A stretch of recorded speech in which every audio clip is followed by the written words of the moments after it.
Hello, church. We're looking at Isaiah chapters 14 through 17 today for our daily Bible reading. Word of the day is in. In these chapters, we see God speaking to Isaiah with some declarations to some foreign countries, to some other surrounding enemies of Israel, that they will be destroyed. And in chapter 17, we read this humbling reminder to everyone in Israel as well as everyone outside of Israel of what will happen in that day, or on Judgment Day, when Christ comes back, or when God brings his judgment on his people. So it says this: in that day, this is Isaiah 17:7. In that day, man will look to his maker, and his eyes will look on the Holy One of Israel. He will not look to the altars, the work of his hands. He will not look to what his own fingers have made, either the Asherim or the altars of incense.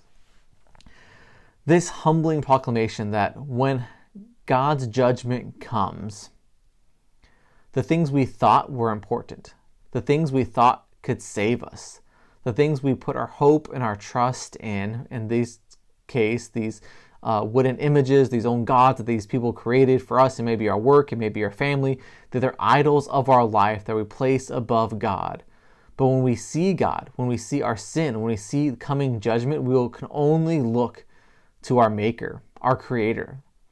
And then we will have to give an account for what we trust in, why we did not listen to our Maker and the Holy One of Israel.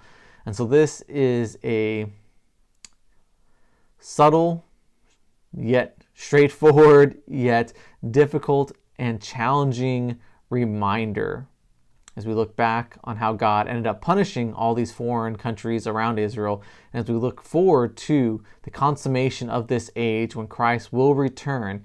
We will all face the same judgment in that day of the Lord. We will either look to the Holy One of Israel and be thankful and grateful that our suffering in this present time is over and we can enter into eternity with him, or we will look with shame and disgust in the fact that we have not listened to our God. We did not trust him.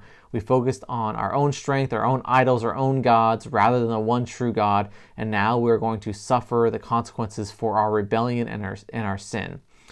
So let's be mindful of that. Let's make sure that we are right with God, and let's proclaim and give this warning to those around us. All right, church, have a great day.